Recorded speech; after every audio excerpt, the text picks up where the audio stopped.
Welcome to Leading from Inside Out, Stories of Courage and Leadership in Corrections. I'm Kathy Kenny. This podcast is sponsored by Securus Technologies in partnership with the Moss Group. In this podcast, we will offer a glimpse of what it is like to work behind the fence. We will highlight the unsung heroes and heroines who work in uncertain and sometimes unsafe settings to protect our communities and assist those who are under their supervision by providing programs, services, safety, and security. Staff will share their stories, and by doing so, will hopefully increase the collective understanding of what it is like to work in this field. At times, we will also speak with formerly incarcerated individuals who have successfully re-entered their communities. In today's episode, we speak with Dr. Mary Livers, an innovative and dedicated correctional leader with over 40 years of experience.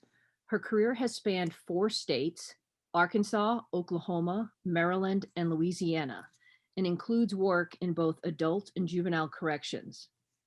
Dr. Livers has always been committed to transforming the lives of those committed to the state's custody and improving the organizations she helped lead. She continues to do meaningful work in the area of criminal justice reform. Dr. Livers previously served as the president of the American Correctional Association and Association of Women Executives in Corrections. Joining Dr. Livers today is Andrew Hundley, who is the co-founder of the Louisiana Parole Project. When he was 15 years old, Andrew committed a brutal murder. In 1997, he was sentenced to life without the possibility of parole. As a result of 2 United States Supreme Court decisions, Andrew had the opportunity to apply for and ultimately receive parole. In Miller versus Alabama, decided in 2012, the U.S. Supreme Court held that for juveniles, mandatory life without parole sentences violated the 8th Amendment's ban on cruel and unusual punishment. In writing for the court, Justice Hagan noted that adolescence is marked by transient rashness, proclivity for risk, and inability to assess consequences. The court further noted that judges must be able to consider the characteristics of juvenile defendants in order to issue a fair and individualized sentence. In 2016, in Montgomery versus Louisiana, the U.S. Supreme Court ruled that the Miller decision applied retroactively to those sentenced prior to 2012. In other words, the court invalidated all existing juvenile life without parole sentences that had been imposed by mandatory statute. Andrew was paroled in June of 2016 and was determined to make the most of his second chance he had been given, and set out on a mission to help others who were similarly situated to him.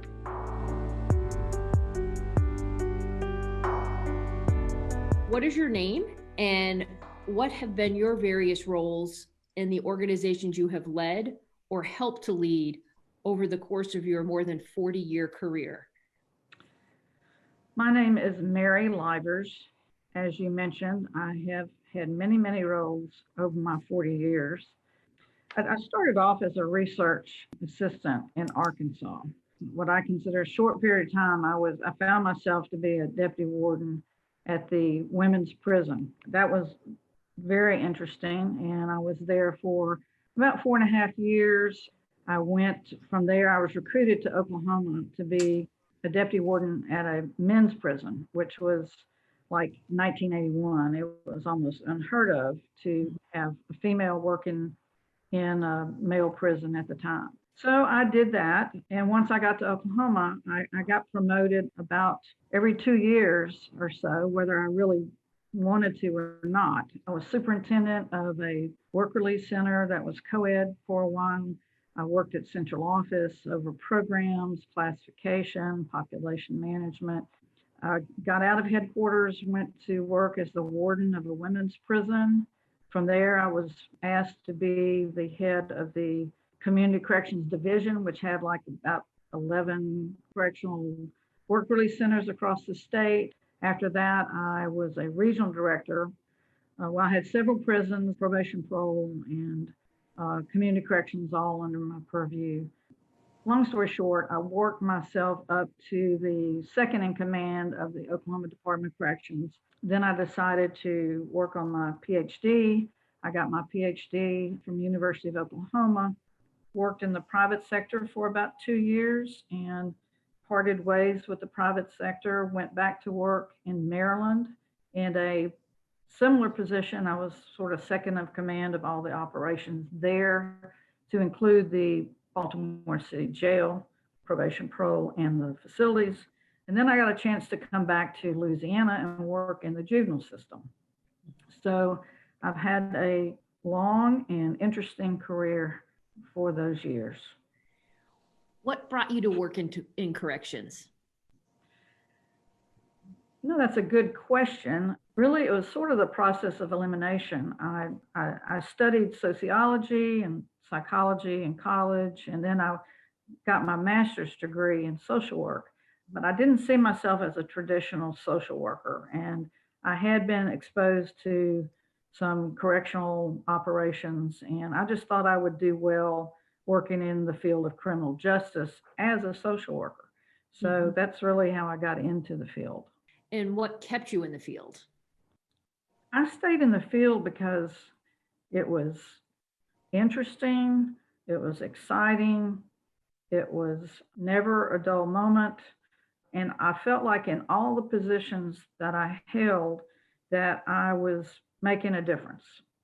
And I had made a promise to myself that if I ever got in a position where I wasn't making a difference and I wasn't helping to improve the operations and so forth, then I would self-select out of that role. I stayed in it because I felt like I made a difference. So could you share with us a story that reflects an act of courage that is personal to you and is emblematic of the corrections field at large? Many people don't know that correctional officers have been and are first responders in both terrorist attacks and natural disasters. And I understand that you yourself have been a first responder. Can you share that story with us? Yes, I will. In this field, you get called upon to respond in a lot of different situations. But I guess the most impactful that I'll never forget was the Oklahoma City bombing, April 19th, 1995. I was the regional director of the Central Region, which our headquarters was right there in Oklahoma City. The bomb went off at 9:02. There had actually been a lot of talk around Oklahoma City that something like this might occur. So we already had heard that something might happen. The bomb went off at 9:02, and our building is about 4 miles from downtown. Our building is a 6-story building, and it shook violently. It was, I guess, like I thought an earthquake might be. But within minutes, there was a news helicopter circling the site, and I could see people I actually knew that were running in response. So I coordinated with the headquarters. We dispatched all of our corrections emergency response teams from my region to report to the bomb site. And the idea was to help in whatever was needed. The probation and parole office was the closest, and so they were there very quickly. I reported to the scene. I got there at approximately 9:15 maybe, and I was under the yellow tape. They had already put yellow tape around the bomb site. I was stood at the base of the building and with a radio, and our probation and parole staff were in the building and were helping escort and the wounded and actually helping to carry people out. And so my purpose for a while was just to keep up with where they were, because the building was very, very precarious. I was replaced when I saw another probation staff come by. I handed them the radio so they could do my function while I went and checked on some other things. It was a grisly sight, as you can imagine. The building that was right next to the Murrah building, we had staff from headquarters that had an office in there. And so I immediately wanted to see if they were okay. By the time I got to the building, they had already been evacuated. I'm not sure if it was by ambulance or in the back of some pickup truck, but they had been taken to the hospital So we communicated that back to the headquarters, and they dispatched people to the hospital to go find our staff to see how they were. In addition to that, the second bomb scare came along. In the meantime, more and more staff came down to the site, and we just dispatched people according to what we felt like we saw a need. For instance, there was evidence in the road, in the street. So we put some of our staff standing around the evidence to secure the evidence so it didn't get tampered with or whatever till other people could come and secure it. We also had staff to keep people in the middle of the streets because there was falling debris from the buildings, and it was actually, in fact, one person was injured and killed by falling debris. So we were trying to keep people away from the big chunks of building that was falling. When the second bomb scare occurred, our people didn't want to leave the building, but they forced to, and they left the building. Later that day, we sort of transformed into more of a support role as the National Guard and the police and everybody set up their command centers. We sent our people home, I guess probably around 5 or 6 o'clock. We sent that first team of responders home. It was cold and rainy that afternoon. From there, the agencies continued to support the need for help. Some of our people did perimeter access duty. Some of them, unfortunately, helped escort bodies from the site to the morgue. Some people stayed at the morgue. Some people stayed and helped at the victim sites. So that kind of response went on for a month. So a lot of people involved, a lot of people part of the community. Some of our staff were greatly impacted, not only through injuries, but we had one staff member, for instance, who went to 11 funerals. It was quite a traumatic time for our staff and our city and state and really our country. Right. So it's not something that you soon forget. But I'm Right. very proud of the staff who responded and had no fear whatsoever about being in those dangerous conditions. And some people suffered mentally from it. So there's I'm a lot of sure. post-traumatic stress as a result. Mhm. Okay, switching gears. So after working in adult corrections for 30 years, what prompted you to lead a juvenile justice agency? Well, it was kind of by accident, like the story of the rest of my promotions and so forth.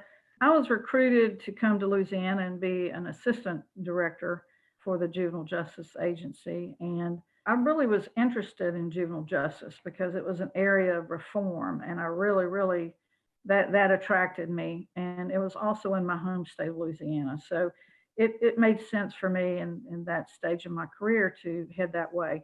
Within a couple of months, we had an election. A new governor comes in, and the person who recruited me was no longer in that leadership position. Then we had somebody come in, and they lasted about 8 months before they were asked to depart. At that point in time, I looked around and said, well, I'll volunteer if they're interested, being the interim director or secretary. They said, yes, go ahead and do that. Just hold it together until we do a national search, and then we'll have you step back down again. And I said, fine. After about 100 days, I guess, they asked me if I would take the position. They probably couldn't find anybody else that would. I doubt that. They saw what you could do and what you had been doing. What do you see as the biggest difference between adult and juvenile corrections? Several differences I would like to mention. One is that the youth themselves are really, they're just kids. And a lot of people don't, a kid that's in trouble gets a master status of being a bad kid or a criminal. But when you just peel all that back, what you see is you see a kid. They are young and they're not hardened yet by their experiences or by a system. They really haven't lived long enough to be sophisticated or calculating. So I saw a great opportunity to help kids turn their lives around and live pro-social lives. That was refreshing. In juvenile corrections, we really are force adverse, and meaning that that's the last thing you want to resort to solve a problem. That's different in adult corrections. And, time and patience, problem solving, talking to a kid, that's what replaces, I guess, that urge to rush in and deal with the situation by using force. It's a very different mindset and a very different paradigm than the adult system. And I guess the third big difference to me, which is in way structural, is that juveniles by law have the right to treatment, whereas adults do not. And I really love that about juvenile justice because the principles of youth being placed in a least restrictive environment that was appropriate for their needs and risk, and the opportunity to keep them there for the least amount of time so that you benefit from the treatment that they get and they don't stay in there so long that they start to decline. And the fact that your focus is on rehabilitation, that's what drives policy and practice in the field of juvenile corrections. And that's what I really, really liked about it. One thing that I would like to mention is I often say this whenever I can, and that is I think the field of juvenile justice could be considered an incubator for adult systems. I think there's a lot of things that the adult systems can learn from what's happening in juvenile justice. And some of those principles and practices can be applied in the adult setting. Not the same, but certainly the principles can be applied and have some meaningful impact in the adult system, I think. Do you mind telling us what you're doing these days? Well, I'm involved in a couple of things. First of all, I teach a class at LSU one time a year, juvenile delinquency. I kind of consider that to be my civic duty, one that I did not shy away from, even though I was going to have to do it virtually this year. I've just made myself do it because I believe that our young people benefit when they have seen another side of the field of corrections, another side of the criminal justice system, another side of juvenile delinquency. So I do that. The second thing I spend a lot of time doing is working with the Louisiana Parole Project.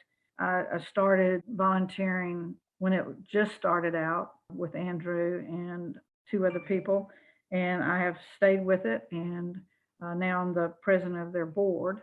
And it's great work, and I'm very, very proud of them and what they do. And the third thing I just started is beginning to work with a group of people called the Second Look Alliance. This is a group of businessmen in Louisiana who are advocating a public education campaign to transform Louisiana justice system. It's a big departure for me because this is an outward voice, which I've never really had when I was working in the field, because you can't, because you work for your agencies and your governor. But now that I'm retired, I can say anything I want to say. So I've joined this group, and this group is really interested in trying to change the policies and laws of Louisiana. So I'm working with them now. That sounds exciting. It really does. Interesting stuff. Yeah. Interesting work. Yeah. Now we're going to switch it over to Andrew. Andrew, would you mind, can you state your name and then tell us about yourself and your role at the Louisiana Parole Project? My name's Andrew Hundley.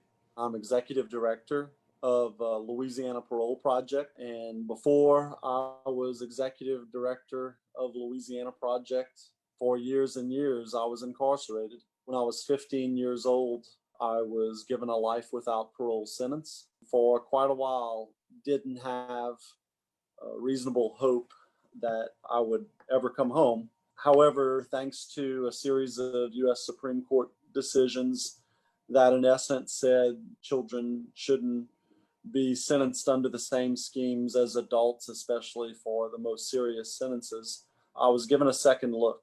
Fortunately, in June of 2016, I was granted parole, was able to release and start my life over. And since that time, in addition to being executive director of a nonprofit organization that I helped co-found, also graduated with a bachelor's degree in sociology from Louisiana State University, currently enrolled in a master's in criminology and justice program at Loyola University, New Orleans.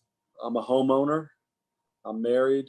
I'm a volunteer and active in my community, and I'm doing everything that I can to be an example that second chances do work and that people can be rehabilitated, people can change their lives.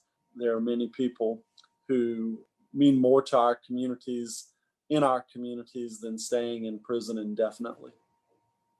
Right, that's great. I'm very excited to hear about all of your success. What prompted you to start the Louisiana Parole Project? I left prison, got this second chance after serving almost 2 decades in the Louisiana Department of Corrections. And to be frank, for someone who had served a life sentence and had committed a horrible crime, that wasn't a lot of time served compared to what other people had served. Frankly, there were 300 juvenile lifers in Louisiana that were affected by those U.S. Supreme Court decisions. I was not the one who had served the most time by far. I was not the best. I was not the person with the most certificates. I wasn't the person coronated as the best by anyone, but I had taken advantage of opportunities that were given to me and put myself in a situation that when I was considered, fortunately, I was considered by the Louisiana Parole Board to be a safe bet and was paroled. However, a big part of that had to do, frankly, with privilege. A part of that was that my parents could afford to hire an attorney for me. As you're aware, so many people in prison come from poverty, and people don't come out of poverty when they go to prison. So whenever I was granted parole, I recalled how much support I had on the day I was being released by other prisoners, and especially other juvenile lifers, many of whom were no less deserving than I was, but had been there much longer than me. They were just excited, and they were telling me things like, "We're so happy for you. You're going to be the person that goes out and sets an example for the rest of us. You're going to make things possible." And to be honest, I was successful while I was incarcerated because I wanted to be a leader and I was given leadership opportunities. And I think my peers respected me as a leader. And the way I led was I helped other people. While I was incarcerated, I was a helper. So leaving out of prison, I was touched by these people I had grown up with who were family that were supporting my release when I recognized if I was in their shoes, I would be bitter. I would be angry. How did this young guy who hasn't been here half as long as I have get this opportunity? Driving home, I remember my younger sister asking me that day, "Now what? What is your plan?" And I wasn't quite sure at that moment what I meant when I said this, but I told her, "I'm going to help people. I'm going to help the people I left behind.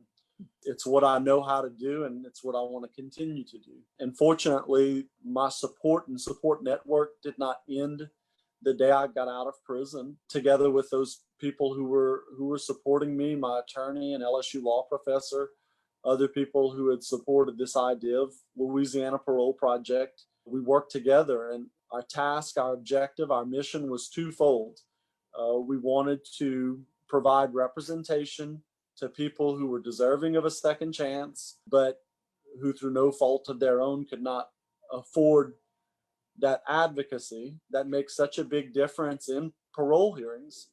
But not only to advocate for people to be released, our second goal was once people are released, we want to give them that support network that I had coming home.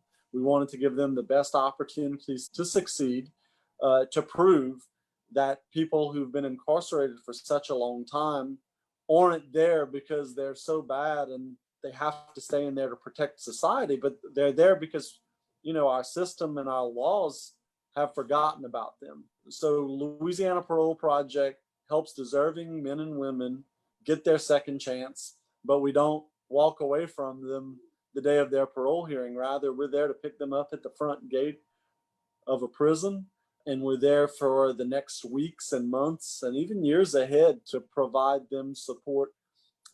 Not only that they don't come back to prison, but they reach their full potential and that they're active contributing members of their community. We started the organization in 2016 as an abstract idea, and we're very proud of how far we've come in just a few short years to prove in our state and to be a leader across the country of helping individuals achieve their second chances and make the most of them. And in doing so, we're saving taxpayer money.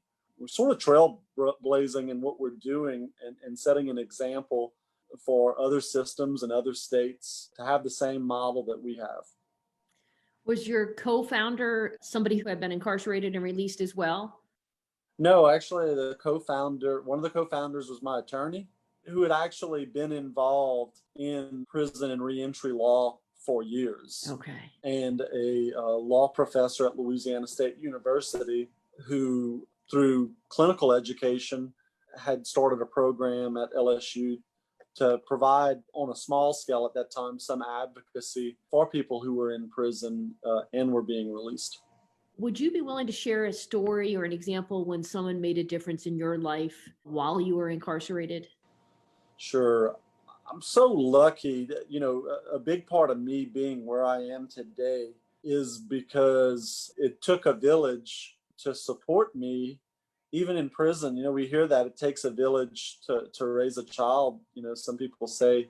And for me to be where I am today, it was because a lot of people had my back, and that consists of other prisoners and staff. So first, I'd like to talk about other prisoners who made a difference in my life. Many of those were people who, like me, went to prison as children. And they may have been there for 5 years, 10 years, 20 years before I showed up. And they saw the skinny teen who I'm certain they knew from their own experience that I was very fragile, going into an environment that was a very tough environment. So it would have been really easy because certainly as a kid going into prison, I was scared and I was wanting to figure out, how do I fit in so I don't become an outcast and I don't become a victim in prison. And fortunately, I had positive models, these other people who went to prison as teens, that were there to grab my collar and say, hey, you're about to do something that's not smart, or to encourage me to get involved in education, to get involved, to work a good job and learn skills while I was incarcerated. Whereas I could have simply had, someone who was in prison that was encouraging me to do drugs or to gamble or to violate rules in some other way. And obviously, you have both of those actors in prison. And fortunately, I had people who wanted to see me do well early on that were behind me. And I'm very fortunate of that. And it's a big reason of why I'm active in Parole Project today, because those are many of the people that I have worked and we are working to help get their second chances. But in addition to other prisoners, I always had staff who was encouraging me, whether it be line staff, correctional officers, to wardens, mental health staff, to educational staff. One warden in particular, Warden Kelly Ward, was the first warden of the state prison that I went to whenever I was a teenager. And I can remember him encouraging me to get into school. And I can remember him being there whenever at a graduation ceremony, whenever I received my GED. I would have loved to have been a high school graduate, but between my sophomore and junior year in high school, I was arrested and eventually given a life sentence. So he was there at that ceremony encouraging me. But not only that, he would stop and talk to me at my job. He wasn't sort of this aloof administrator. He was someone, that would check on me. And that meant a lot to me, even if it was just 5 seconds of his time saying, "Hi, Andrew, how are you doing?" It was a big deal that the warden knew my name and he would ask me how I was doing. I can name several other people in the field that gave me that sort of encouragement. But being a young person with a life sentence and not sure what's the point of me even trying, I had that encouragement even at a time where I didn't have the hope I would be going home someday. There were people who thought enough that I should have a good quality of life and that I should better myself even at that time. Did you start serving your time in an adult prison? Yes, I did. In Louisiana, and this is actually the Miller and Montgomery U.S. Supreme Court rulings recognize this. Louisiana and several other states did not distinguish in certain circumstances, the fact that you were a juvenile. If you receive this you commit an adult crime and receive an adult life sentence, you're going to go to an adult prison. And, that's the law. It wasn't the corrections department making that determination. Can you share a story on how you made a difference in someone else's life since you've co-founded the Louisiana Parole Project? I would hope that I've made several differences in people's lives since we started the Parole Project. We're really proud. We're approaching 150 men and women since our organization was founded that we've advocated for their second chance and helped them reintegrate into the community. And why it's such a big deal, those almost 150, is because those are people who were serving life or de facto life sentences. Our organization was started because we saw that there were going to be, a big number of individuals due to criminal justice reforms in Louisiana who were suddenly getting that second chance. And there wasn't an organization set up to do reentry for these individuals who've served 20, 30, 40 plus years in prison. The individuals, though, that I can say, and there are several, I feel the best about are people who are in prison because they have nowhere to go. Our organization, not only a reentry program, but we're a residential reentry program. So we give our clients safe housing when they come home. And some people have a place to go eventually, family, friends, that they'll transition from our program and move to them at some point. However, some people have outlived their families. They've rehabilitated themselves. They've learned skills. They're much more mature. They're aging. And yet the parole board may be forced to require them to stay in prison simply because they have nowhere to go. And I can think of several clients. One of them, his name's David, and he spent over 40 years in prison. And unfortunately, he had no family left alive. And about a year ago, we advocated for his parole on his birthday. And the parole board was so excited that he was getting a chance to go. They helped process his release that same day under the condition that we would give him a birthday party and birthday cake. And looking at David in 1 year, he has a steady full-time job in addition to some part-time work he does. He now has, in addition to getting his driver's license, he has his own vehicle. He's working his way to soon having his own apartment. He's volunteering in the community. He's had the same job for almost a year now, and told his supervisors that he was looking at having an interview at another job that pays better. And his supervisors are really upset that they may be losing him because he's such a great worker. That's there's fantastic. So many individuals that we've helped out, and the people at the end of the day that I feel the best about and makes me feel so good are people who have nowhere to go, but through our advocacy and through our support can come home. And providing the housing part, is that through donations from that your organization gets that you're able to provide that housing? Yeah, we're really fortunate that we've gone in a few short years from we were renting apartments initially to house our clients to now we have 5 houses in the Baton Rouge area that we acquired through generous grants to our organization, and we're able to keep up the houses with other grants from the Louisiana Department of Corrections and donations from supporters. That's great. So we're really fortunate to have those our clients in a safe house, safe environment where they can restart their life and not worry about, the roof over their head and not worry about whether they're safe or not. They can focus on rebuilding their lives. That's great. That really is. That's exciting stuff.